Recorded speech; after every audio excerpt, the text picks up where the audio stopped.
Welcome. I'm Tim Fisher, and I'm here with Mike Davis, the president of Lincoln Right to Life. It's January 2020, and this is the inaugural Lincoln Right to Life podcast video. And we're joined today with a special guest, Lieutenant Governor Mike Foley.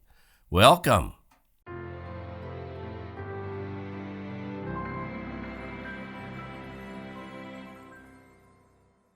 So, Mike, it's January, and we have the Walk for Life coming this Saturday. And it's the Nebraska Right to Life walk, but there'll be people from all over Nebraska there, usually somewhere around 4,000 to 5,000 people. And so that's Saturday, January 18th. It starts at 10 o'clock in front of the state capitol. Is that on the north side? Yes. And so they're having Mass at 9 o'clock at the old cathedral, St. Mary's, right across from the Capitol on the north side at 9 o'clock, and then 10 o'clock's the talk. Who are some of the speakers on the north steps of the Capitol? I'm sure that our governor, Pete Ricketts, will be there, and his lieutenant governor will be there, plus probably Ben Sass and Deb Fisher and Congressman Jeff Fortenberry. So, and all of our state legislators who are pro-life will be there, like Suzanne Geist, who has a bill. She'll be there talking about a pro-life bill that she's sponsoring with over 20 senators co-sponsoring, and it's LB 814, and it's a dismemberment abortion to make that illegal. And so I know she'll be talking about that on the steps of the state capitol on Saturday. Mike, it's sad that we even have to talk about making dismemberment abortions illegal. I know. And so when she brought that out at the state capitol, she was asked, why would you be opposed to this bill when the baby can't feel the pain anyway? Because at 20 weeks, it's already illegal to do an abortion at 20 weeks because they can feel pain. So why would it matter to pull the arms and legs off of the live baby from the mother? Why would you want to do that? She said, because it is so horrendous that we would do that we would, as a society of Nebraskans, would think that that's okay, even if they can't feel it, supposedly. They're pulling the legs and arms off of this baby and crushing her head because it's too big to come out through the suction machine. Mike, some people would say that we have a solution looking for a problem. How have other states moved to legislate against abortion? So some states have passed heartbeat bills. So like at 21 days, the baby heart starts beating. And so they ask her, Suzanne Geist, why don't you present a heartbeat bill? And she said, I'm presenting something that is so disgusting that we are pulling the arms and legs off of a live baby. It is just unbelievable that we would allow that to happen in Nebraska. The movie Gosnell chronicled the abortionist who went beyond the legislative limits of his state. In that state, they could do abortions up to 24 weeks. He was doing abortions beyond 24 weeks. That's where he got in trouble. And when the baby was born alive, that he would kill him. And so it was because of that he's still in jail right now. But unfortunately, in New York City now, they could do that. In New York State, they can do that. They can kill the baby after it's born. So if the Gosnell trial would have been held a few years later and 50 miles south, he would have been found innocent. Right. Isn't that horrible? It is horrible. Absolutely horrible. There's also another speaker at the end of the Walk for Life up in the UNL Student Union. Can you give us some details? So the march will start at the state capitol and go about 7 blocks over to the Student Union. And there's a speaker at noon. Jennifer and her husband Jeff are going to be there. And Jennifer's story is that she was raped. And she went against society and against the recommendations that said that because the baby was a product of rape, you should have an abortion. And she says that it's not the rapist's baby, it's my baby. And I love this baby boy, and my husband loves this baby boy, and our boy, his siblings love him. Nobody looks at him as the product of a rape. He's a live human being, and we love him. The world was telling us that we shouldn't love you, but in all these voices, we loved you louder. And I tell him that when I tuck him in. I said, we loved you louder.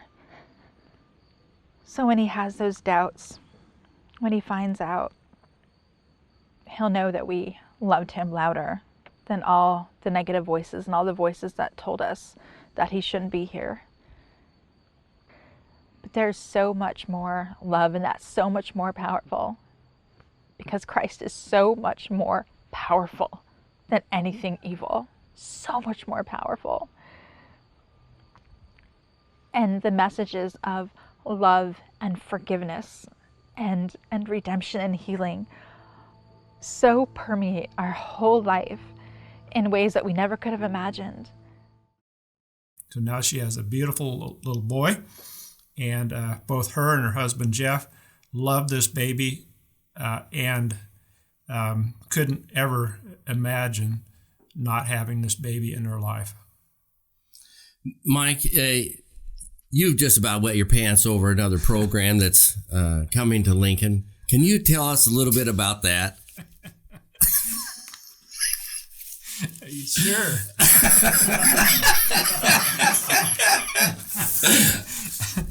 So I'm excited to announce that Women's Care Center is going to be a reality. Women's Care Center is in 11 states, and they have 32 women's care centers. And their model is to be right across the street or right next door to an abortion mill. And so the space that they're going to be in is right across the street from Planned Parenthood here in Lincoln on South 48th Street. And so Lincoln is going to be the 33rd center and the 12th state. Aren't those awesome numbers? Right?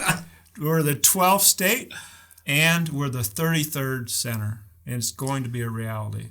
Why is this even needed? What good will this Women's Care Center potentially do?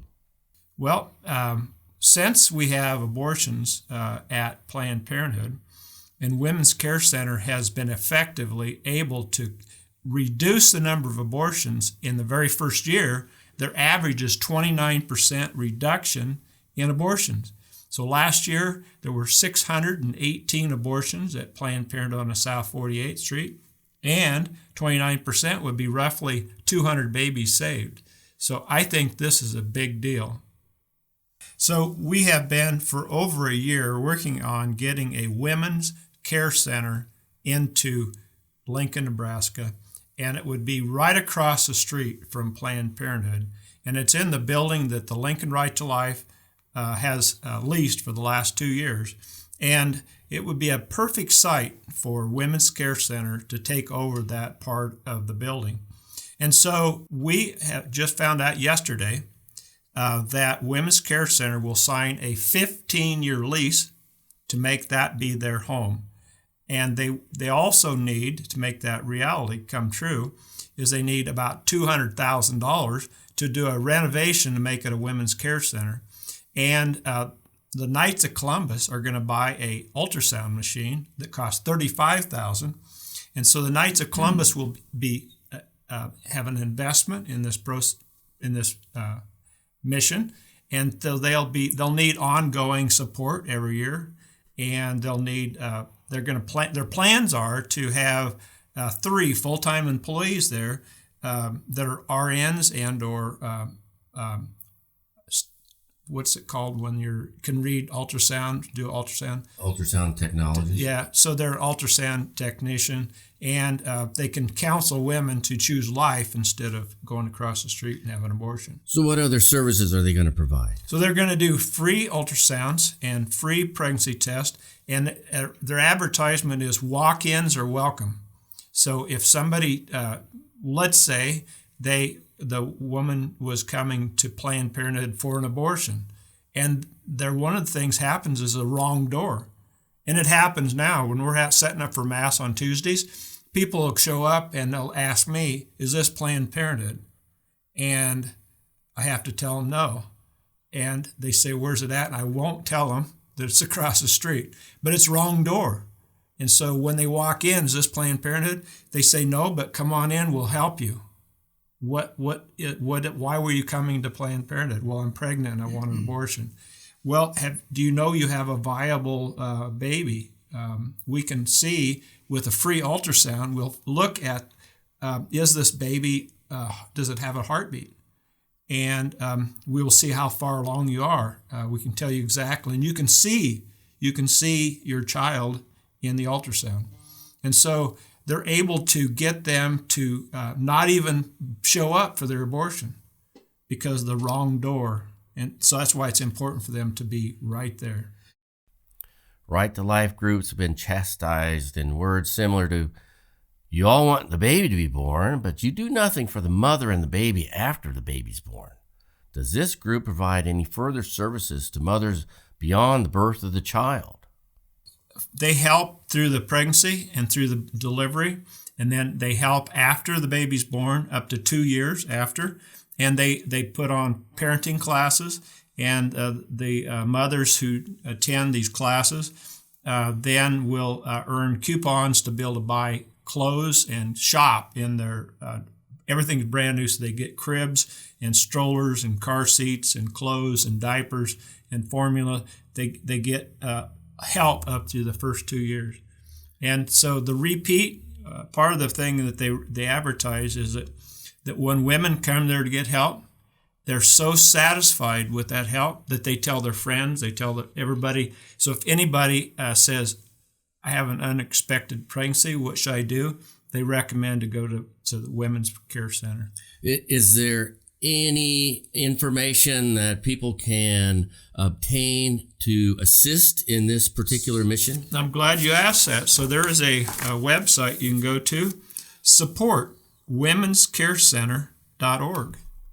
And when you go there, it has all the states that they're in, so you can pick what state you want to support and what town. And you would want to go to Nebraska, and there's only one place in Nebraska, we'll say Lincoln. Then you can, when you pledge, or not pledge, you actually put it on your credit card, a one-time or a monthly occurring.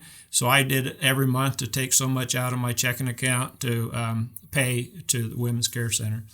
Now, those donors that don't want to do that, they can set up a meeting with Sarah Kroner, and she will be willing, if you're making a big donation like you are, Tim. Sarah will come to your home and visit with you and Jody about large donations, and she'll give you a personal presentation on the Women's Care Center. And so we do have several that she has sat down with that have pledged that they will contribute significant numbers to make this happen. So we do want people to donate $500, $1,000, but to make this really happen quicker, we're going to need people that are being willing to donate $5,000, $10,000 at a time. This is a critically important mission to the movement, and I really hope people of goodwill financially support it. So it's a deal maker. It's going to hugely impact the bottom line of the cash flow for Planned Parenthood. And so if we can cut it by 30% the first year and by 50% by the fifth year, that's huge. That's huge. When abortions are 600 plus every year at Planned Parenthood on South 48th, and we cut it by 30% or 50%, those are significant. And that's not only just that baby's life, but it's the souls of the mothers, fathers, grandparents that participated, and the women always regret no matter what they say, they always regret the horrible decision that they made. Thank you, Mike. Now I'd like to bring in our esteemed guest, Lieutenant Governor Mike Foley, who is a celebrated pro-life leader. Mike, welcome. Thank you. A pleasure to be with you today. Mike and I are wondering what brought you into the pro-life movement. Well, it's kind of an interesting, I think it's an interesting, long story. I didn't study politics in college. I studied business, went to State University of New York and then to Michigan State and studied business all the way through. But while I was at Michigan State, I did a student internship when I went off to Washington for a semester and worked on Capitol Hill and got a little flavor for what Washington, D.C. is all about, and became very intrigued with politics. When I finished college, I moved to Washington thinking I was going to live there forever because I was interested in government and politics and so forth. And in 1979, when I was pretty new out of college, the news broke that the newly elected Pope, John Paul II, was going to make his first pastoral visit to the United States. And as you would know, in those days, popes didn't travel internationally as much as they do today.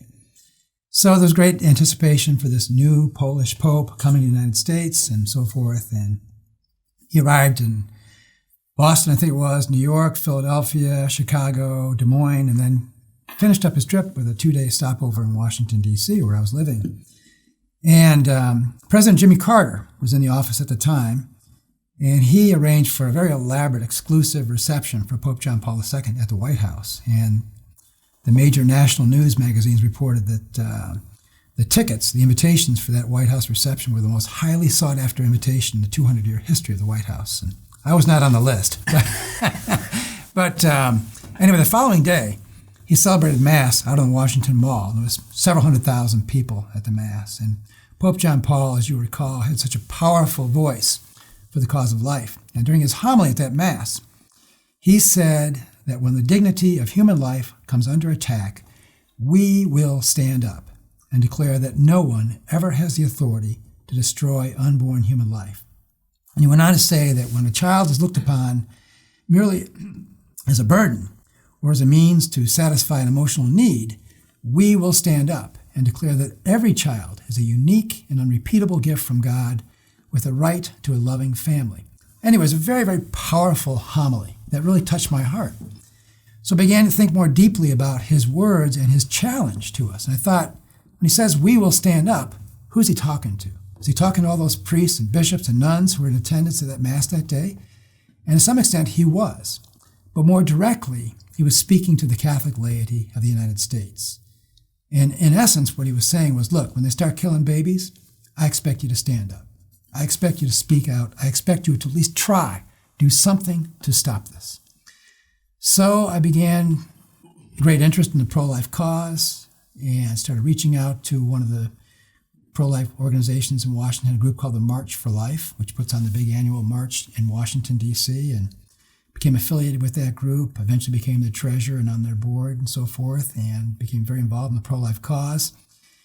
And 1 year after the pro-life walk in Washington, there was a big banquet, and I was at the door as a volunteer selling tickets at this pro-life banquet. A group of Nebraskans came into the banquet, and I sold them some tickets, and they were seated at the banquet tables. And after I got done selling tickets, I needed a seat for myself, so I kind of scanned across this big, huge ballroom, and I saw these Nebraskans sitting there, and I thought, well, maybe I'll just sit with the Nebraska folks this year. And I sat at the Nebraska table and met my wife, Susan, at that banquet.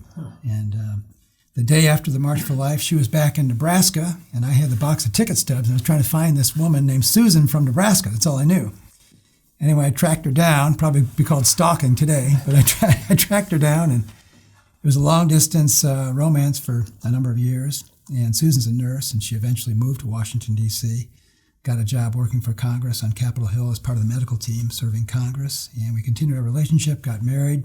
3 of our children were born in Washington, and then when our oldest child, Laura, was getting ready to go into school, then we decided that Washington, D.C. wasn't very family-friendly, and by then I'd been to Nebraska as a visitor, and we decided to move to Nebraska. Came out to Nebraska and continued my involvement in the pro-life cause, and then eventually ran for legislature and took up the cause in the political realm.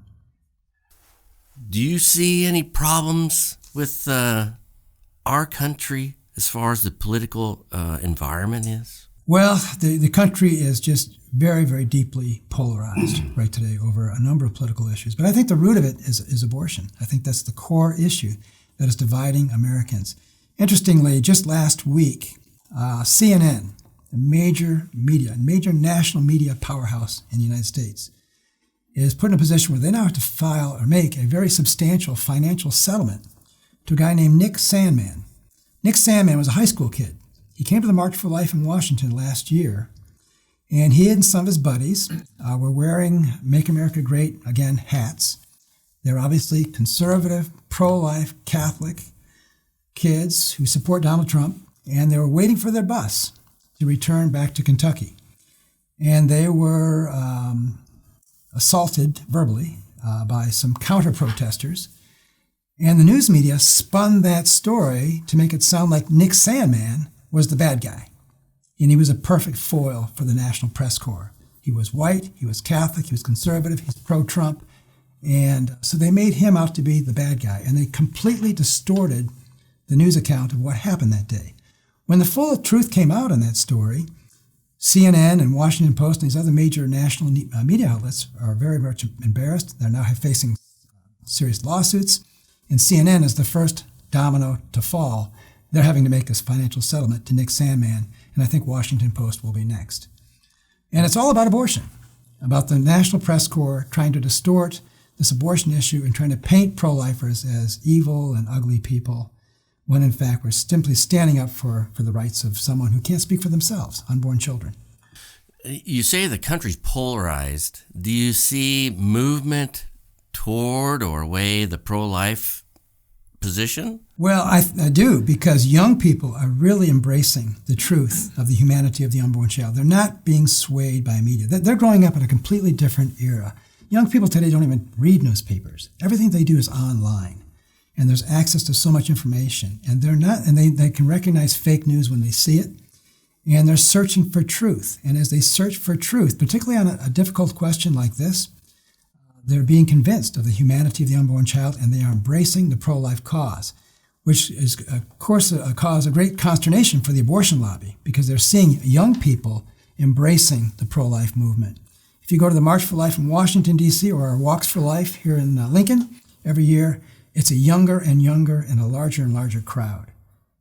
On a federal level, it appears that President Trump has been able to appoint several pro-life judges to appointments. Can you tell us more about the atmosphere that's bringing about? Well, those federal court appointments give me great hope for what may be on the horizon for us. You know, when Donald Trump ran for presidency, obviously he was a very unorthodox candidate and a very controversial candidate, but he made a promise, a very direct promise, that if he occupied the White House, he would appoint judges who would interpret the Constitution as it was written. In other words, strict constructionist judges, rather than people who would try to reinvent the Constitution to make it kind of fit their own mold. And he's done that, and he's named 2 outstanding Nebraskans, in fact, to federal court appointments. These are lifetime appointments. For example, Brian Bisher is a friend of mine. Brian was very involved in the Knights of Columbus, great man, and he was appointed to be the new federal district court judge for the District of Nebraska. You might remember his confirmation hearing. Because of his involvement in the Knights of Columbus, some of the liberal Democrats on the Judiciary Committee said that they would support him if he would agree to quit the Knights of Columbus. And Brian Bisher said he would not do that. And he was confirmed anyway.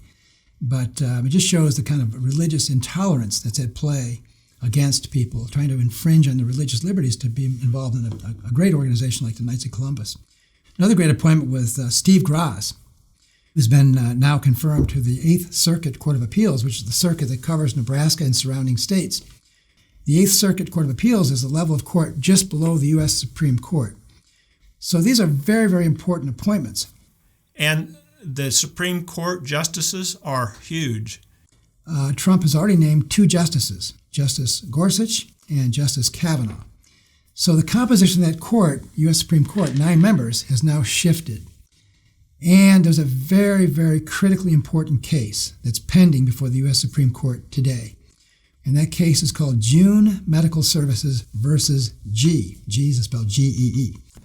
the court will hear oral arguments on that case. And we're asking people to pray that those oral arguments will go well and that the justices, under this new composition of the court, will uphold the Louisiana statute and allow the states, not only Louisiana, but all the states, to promulgate regulations requiring abortionists to have admitting privileges at a local hospital. And that could be a very, very important tool in regulating and perhaps curtailing the abortion industry. The court, in theory, could even go beyond that. They could reverse Roe versus Wade altogether. Most legal experts that I've been reading about, and I'm not an attorney, but I read what others say, and they're saying that's probably too much to hope for with this particular case. So there's reason to believe that we might have 5 votes out of 9 on the Supreme Court that would uphold the Louisiana statute and then open the door to all the states to make that kind of a requirement on the abortion industry. That could be a very, very important breakthrough, the biggest breakthrough in decades for our movement. You know, there's an old saying, the man convinced against his will is of the same opinion still. So we've got this divided country, and it's mainly on sexual problems, the abortion situation, marriage, religious liberty. It's a whole gamut, but it's primarily sexual related. You mentioned JP2 previously, calling on the laity, that the laity has to step up. We do. What specifically can you see the laity doing that will really help the pro-life movement in the long run to be stronger and successful? Right. Well, a couple of things right off the top of my head. First of all, we have to pray more. We have to recognize this is, at root, it's a spiritual battle. And we can win this spiritual battle through prayer and personal sacrifices and mortification. In fact, I'm very proud of Governor Pete Ricketts, who's just announced that he's declaring a statewide day of prayer to coincide with the anniversary of Roe versus Wade, to encourage Nebraskans and those beyond our borders to pray about the cause of life. And it's very, very critical that we recognize a strong spiritual dimension to this battle. Abortion is, at the end of the day, it's demonic. And it's going to take the power of prayer to overcome this. But beyond that, beyond praying, we've got to engage in this struggle. And people have got to engage in the political realm. I know politics has a bad name, and a lot of people badmouth politicians and so forth. I get that. I'm involved in politics. I know a lot of politicians. And a lot of very, very fine men and women are engaged in this struggle of politics. It's a difficult endeavor. And at a minimum, people must vote. It's a great tragedy that the vast majority of citizens today, Catholic and non-Catholic, Christian, whatever, the vast majority of citizens today have walked away from politics. They will not engage in politics whatsoever. They will not vote. Most people don't vote. I know of so many fine men and women who've dedicated a year or more of their lives working tirelessly to advance their campaigns, going door to door, trying to beg for money to run a campaign, and they just get the cold shoulder from so many people who are with us on the issue of life, but they don't want to get involved in politics. And I encourage people, you must get involved in politics. You must take up this cause. If we're going to address this through our laws, you've got to be involved in politics, in addition to the spiritual dimension. And I understand that your son, Peter, is in the seminary. That's correct. And he's begging for money as well.